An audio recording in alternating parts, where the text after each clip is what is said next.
Hello and welcome to another episode of the Bearded Mystic podcast, and I'm your host Rahul N. Singh. Thank you for taking out the time today to either watch or listen to this podcast episode. Today we will be continuing on with the Wisdom of the Mystics series, and before we do start, there's a few announcements that I would like to make. If you would like to support the Bearded Mystic podcast, you can sign up to the podcast Patreon page for ad-free and bonus episodes. The details are in the show notes and video description below. And another way you can sign up to those ad-free and bonus episodes is through the Apple subscriptions on the Apple Podcast app itself. Every Saturday, there's a free virtual meditation session that takes place at 11 a.m. Eastern Standard Time. And this meditation session is then followed by a Q&A and discussion. And you can find out the details in the show notes and video description below. If you would like to have a one-on-one meeting with me over Zoom as a friend to help you on your spiritual path, you can find the details in the show notes and video description below. Last month, we looked at the teachings of Sri Anandamayi Ma, and today in this episode, we will be looking at the teachings of a great mystic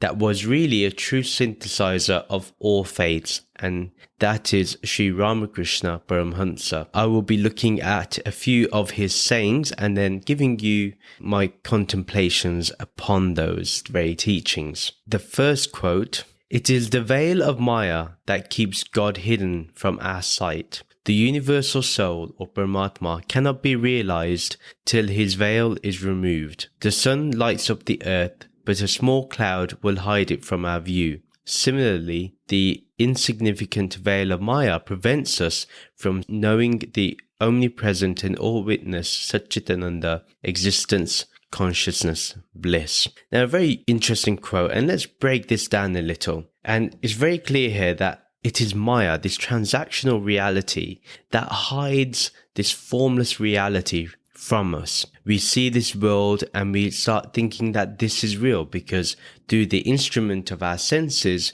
we feel that all of this is the only reality. However, until we remove this veil, only then can we see what our true self is, or what the ultimate reality is. So Nirgun Brahman is always there. Now, how can we actually experience this? Well, if we understand that everything that we see and perceive is basically changing, and as you know from the second chapter of the Bhagavad Gita, that anything that changes is ultimately unreal. It is a sat. If that is the base of everything, then what we need to inquire even further is, well, what is changeless then? Because it is said again in that same chapter that the only thing that is real is that which does not change. Well, if we think about it from our own direct experience, that while we go throughout our day, all through the years that we've lived, there's been something within us that has been watching everything, that has remained untouched by every experience and by every sense projection. For example, in happiness and sadness, pain and pleasure, it seems to be that our awareness is the one thing that remains changeless. This is what it is meant here, that this Atma can only be realized, this Nirgun Brahman, is when we remove that veil of Maya. Once we take away and negate everything that changes, then what's left is our own awareness, or as Rupert Spira would say, being aware of being aware. Now, for example, a metaphor is used here that the sun lights up the earth, but a small cloud will hide it from our view. Now, it doesn't mean that the sun is not present. It's present there always, but a cloud then covers it. Likewise, the self-luminous Nirgun Brahman is always there, but sometimes the cloud of sense projections, of thoughts, of images, of conditioning, of our vasanas, all these things can cloud up that self-luminous Nirgun Brahman, which is our essential self. And that's why Sri Ramakrishna says in the next part that similarly, the veil of Maya is insignificant. It's insignificant, why? Because it's essentially unreal. Prevents us from seeing the omnipresent. Again, omnipresent meaning the only thing that's really present. Yeah. Omni meaning only one, and present meaning present. So the only thing present is this Nirgun Brahman, and all witnessing. So remember, it's the all-observing self, the all-observing Satchitananda. existence, consciousness, bliss. Because the substratum of all existence is Nirgun Brahman. Its essential nature is of consciousness, as the all-witnessing, remember, the all-observing. And its nature is bliss, because there is nothing that takes it away from bliss, because this bliss is uncreated. The nature of that substratum is bliss. So that's how we can live a happy life always, when we get in touch with the all-witnessing Satchitananda. Now, the second quote is, Brahman cannot be explained by words. As a man called upon to give an idea of the ocean to a person who has never seen it can only say it is a vast sheet of water, a big expanse of water. It is water, water all round. So one who has realized Brahman can only say, Brahman, Brahman is everywhere. What a beautiful quote. And think about this. For example, in the very first line, he says that Brahman cannot be explained by words. And this is very true. In order to really understand Brahman, this attributeless,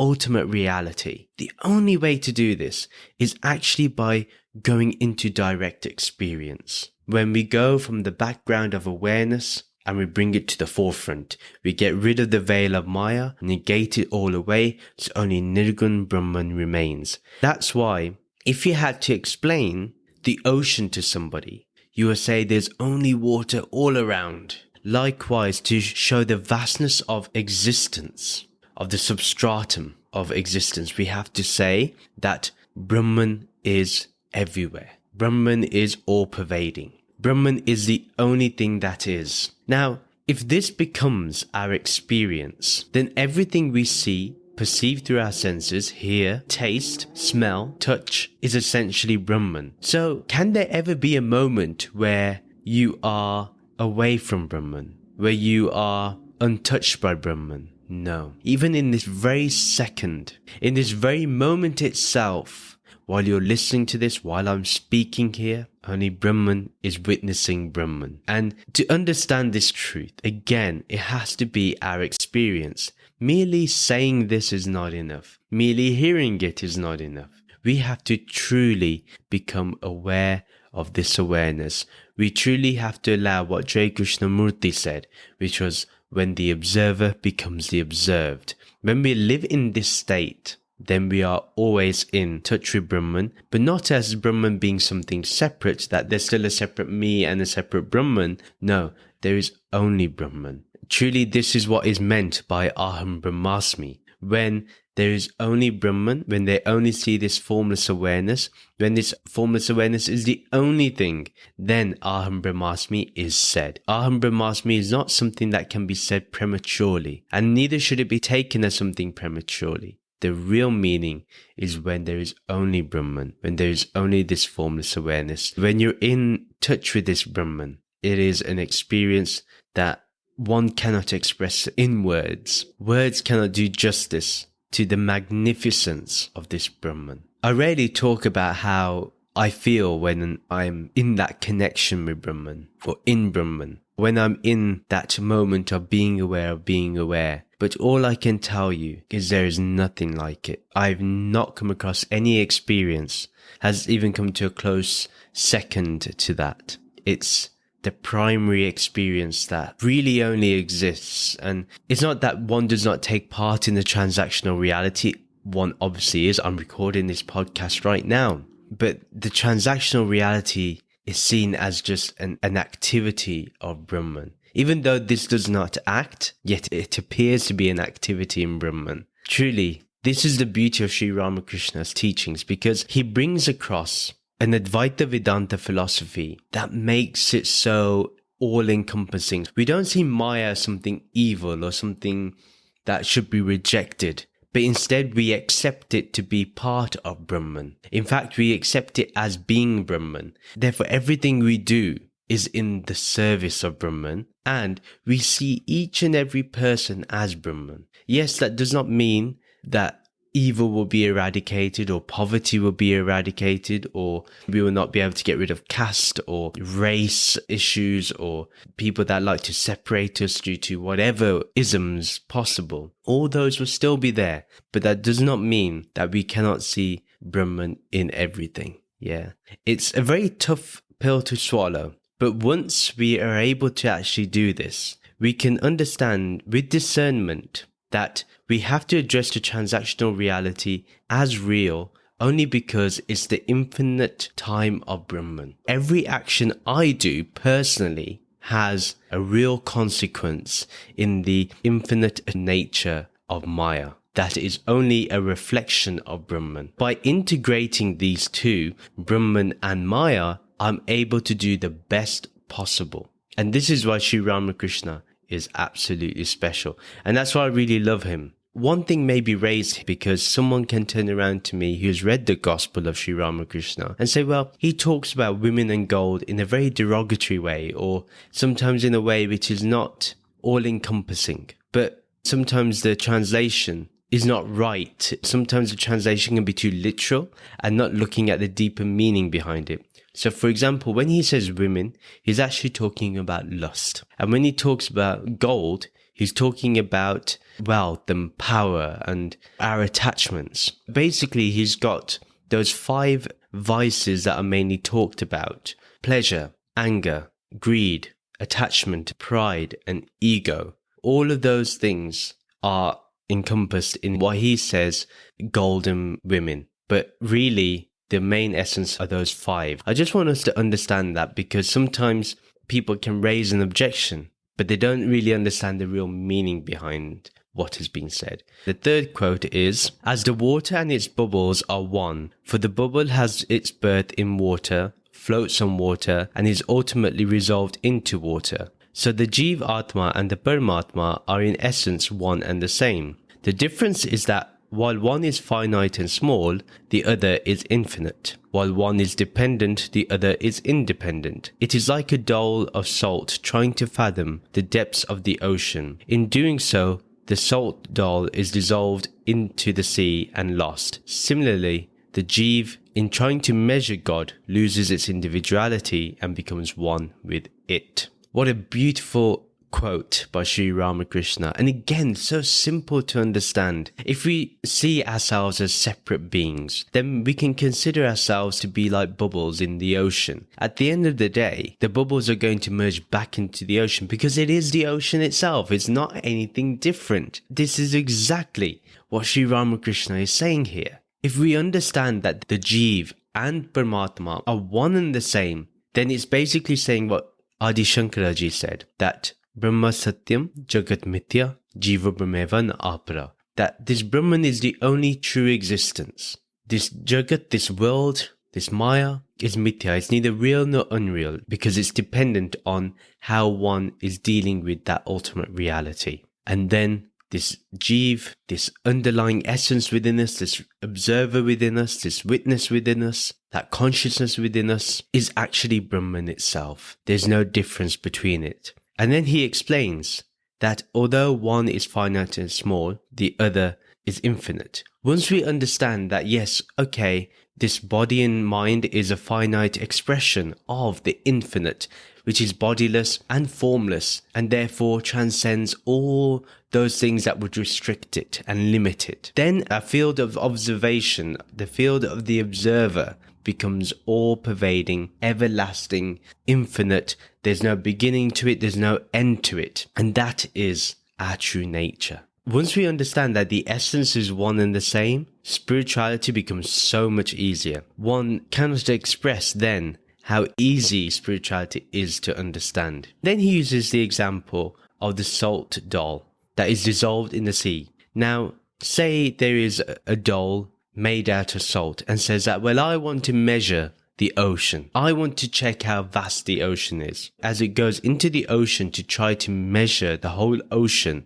what ends up happening? That salt dissolves. And we see this when we're cooking. When we put salt into boiling water, we see how the salt dissolves away. And likewise, if the Jeev ever went out to measure Brahman, it will lose its individuality, because as it starts measuring, it starts immersing itself, and as it immerses, it merges. Therefore, how can the form of the Jeev last? when eventually it will enter into formlessness, when it understands its essence is the same as that Brahman and loses its individual expression and goes into the universal expression, then we can call that mukti. Then we see that as oneness. And what a beautiful way that Sri Ramakrishna explains this. It is such a simple way, but it brings the message of Advaita Vedanta in such a strong foundation. And he expresses it so perfectly that anybody can understand. Then the fourth quote, as when going to a strange country,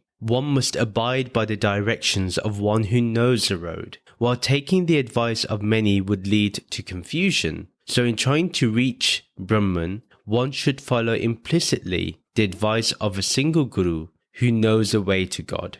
Who can be another's guru? Brahman alone is the guru and master of the universe. Now these are two quotes that I merged into one, but let's address the first part of the quote. That as when going to a strange country, one must abide by the directions of one who knows the road, while taking the advice of many would lead to confusion. So think about this logically. Say you go to a different country with a group of friends or your family, and everyone is a driver, and everyone takes out their mobile phone. One is using Google Maps, one is using Apple Maps, someone is using Waze, someone's using a different app, and they're all giving their directions, all having different routes or routes, as they say in America, to the same place.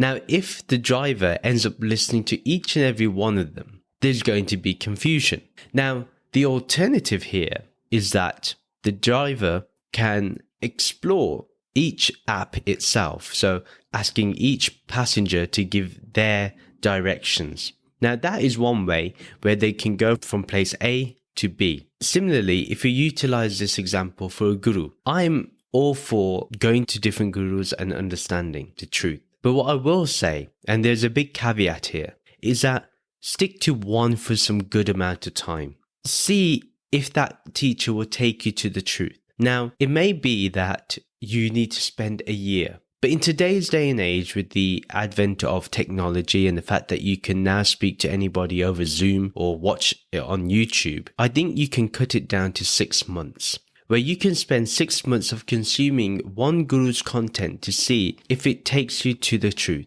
and go to a guru that really speaks to you. Now, if, say, you listen to several different gurus at one time, it will cause confusion for you. Because one guru is specified in one tradition, another guru in another tradition, and another guru in another tradition.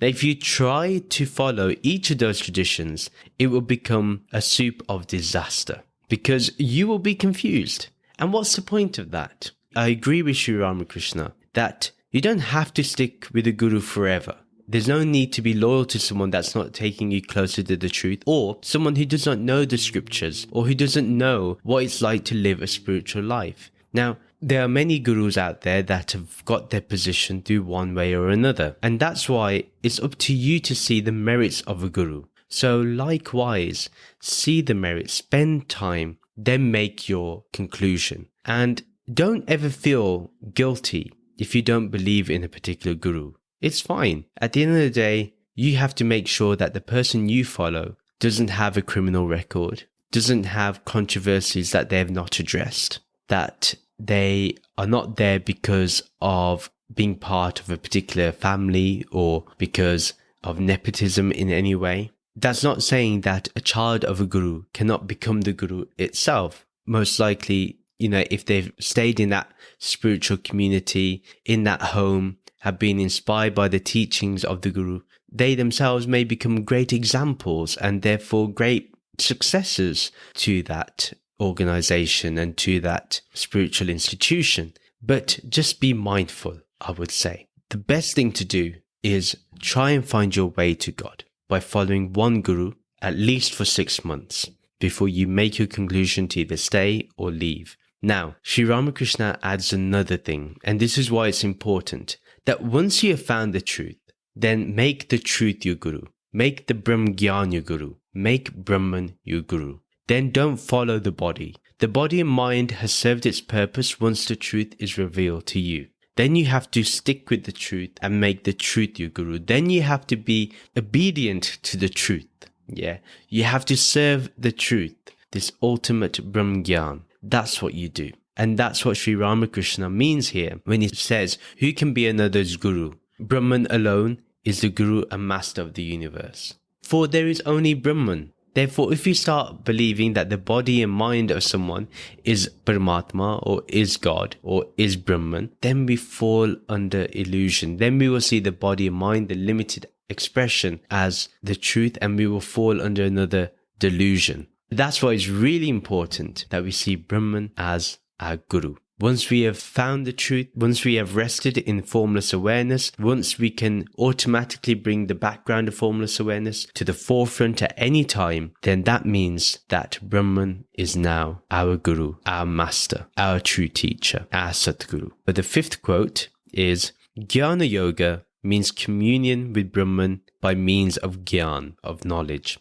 The Jnani's object is to realize Brahman, the Absolute. He says not this, neti, and thus leaves out of account one unreal thing after another until he gets to a point where all vichara or discernment between the real and the unreal ceases and the absolute Brahman is realized in samadhi. So what is samadhi, first of all? Samadhi is that when we are only in formless awareness, where only formless awareness is, when that is the omnipresent, the only thing present. Now, that's what Jnana Yoga is. Jnana Yoga is that when the whole object of anything we do is to realize Brahman, to realize the Absolute. So how do we do this? A method has been given here by Sri Ramakrishna, and that is to go through the process of neti. And this has been utilized since the Upanishads, and therefore is a process we can all use and definitely go behind as a solid process, as a solid method. We do this by getting rid of anything that is unreal. Anything that changes, we take it away, as I mentioned earlier, until we come to that point where all the unreal ceases to be, where we get rid of all that which is unreal, and in that absolute state, only Brahman is there, self-luminous, self-revealing, self-sustaining, self-existent Brahman. That is the only thing that is. And that's what Sri Ramakrishna means here. A very interesting verse, and again, one that has a method in, and the one that tells us what samadhi really is. Yeah, that's the easiest way to samadhi, when we're able to go through the process of neti. And this has been used by Sri Ramana Maharishi, obviously Sri Ramakrishna, Swami Vivekananda, and so many countless other non-dual teachers have expressed and shown the importance of the process and the method of neti, of not this, not this. The sixth quote is an interesting one again, and one that will require our vichar of. We need to contemplate upon this. Suppose there is an infinite expanse of water, water above, water beneath, water in all directions. At certain times of the year, this water freezes with cold, and again, when the days are warm, it thaws and becomes water. Brahman is like the infinite expanse of water. Those parts that are frozen into ice are the spiritual personal forms of the deity, or known as the Ishtevta. The cold is the bhakti of the devotee, his love, his devotion, his self-surrender. The heat again is Gyan Vichara, discernment between the real and the unreal, phenomenal universe, or Maya, leading up to Nirvikalpa Samadhi, the total effacement or absorption of the self, which says I. To a bhakta, the Lord manifests itself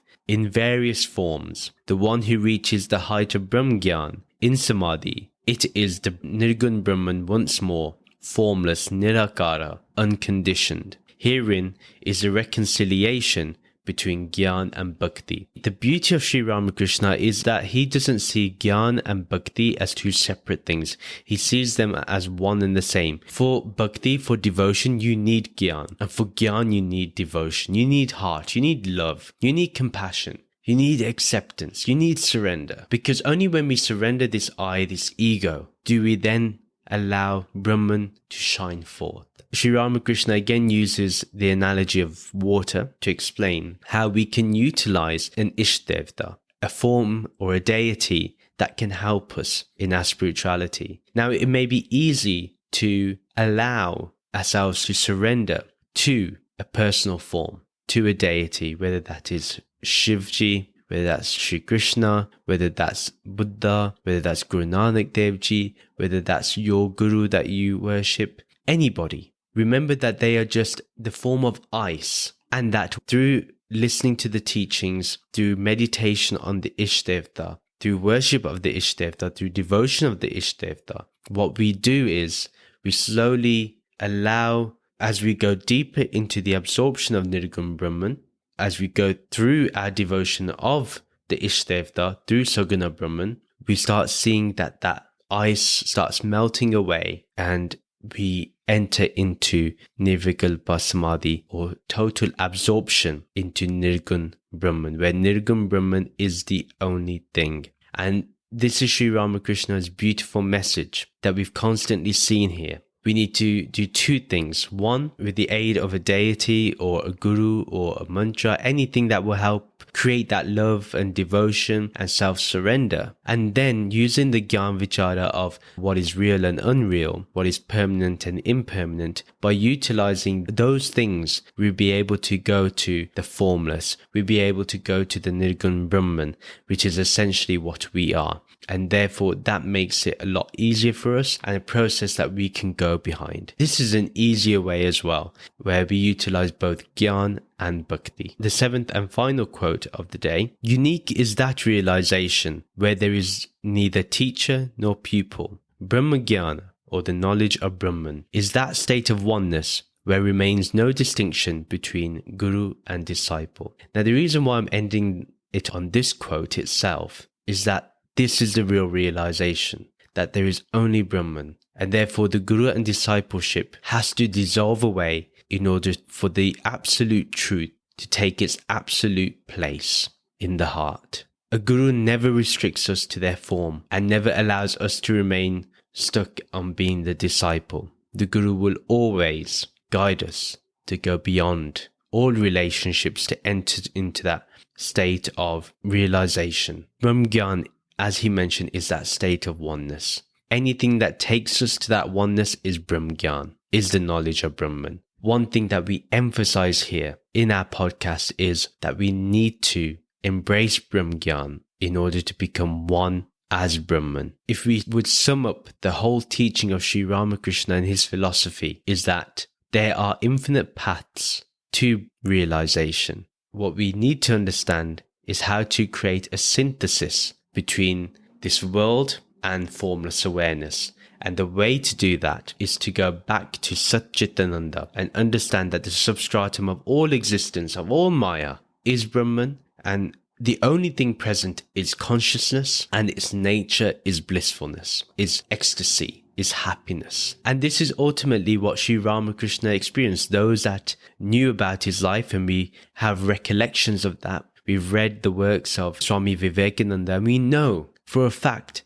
that Sri Ramakrishna was a unique personality that practiced all of the world religions, whether that was Islam, Christianity, Sikhism, Hinduism, Buddhism, any faith he came across, he followed completely and realized that they all take us to the supreme being, which is Brahman. The main aim is to become totally absorbed in Brahman, but we are not to neglect the world. We are to serve each other as Brahman itself. We are to see that same witness consciousness in each and every person. We are to help others as much as possible. We are to alleviate poverty. We are to make sure that everyone in society is treated fairly and is treated with absolute justice. I hope that you've enjoyed this episode. Let me know about your thoughts of Sri Ramakrishna. Do you have any doubts about him, or do you want to express your gratitude towards him? Let me know in the comments below in this video, or let me know on social media how you feel about Sri Ramakrishna's message. And this is the end of the episode. Please do share this podcast with your friends and family who may enjoy this content. Do follow me on social media to keep getting updates, or subscribe to the monthly The Bearded Mystic newsletter, or you can join the Bearded Mystic podcast WhatsApp group, and those details are in the show notes and video description below. If you would like to support the Bearded Mystic podcast, do check out the podcast Patreon page, or you can support the podcast through Apple Podcast subscriptions, and you can find that on the Apple Podcast app itself. The rest of the details are in the show notes and video description below. If you would like to have a one-on-one meeting with me as a friend to discuss your spirituality, you can find the details in the show notes and video description below. Please do rate and review the podcast on the website www.thebeardedmysticpodcast.com. Please do like and comment on this video and subscribe to this YouTube channel, or do follow and subscribe to this podcast on your favorite podcast streaming app or the one that you're listening to this on right now. Thank you very much for listening. Let's end with feeling the peaceful nature of this formless awareness. Om Shanti, Shanti, Shanti. Om Peace, Peace, Peace. Namaste.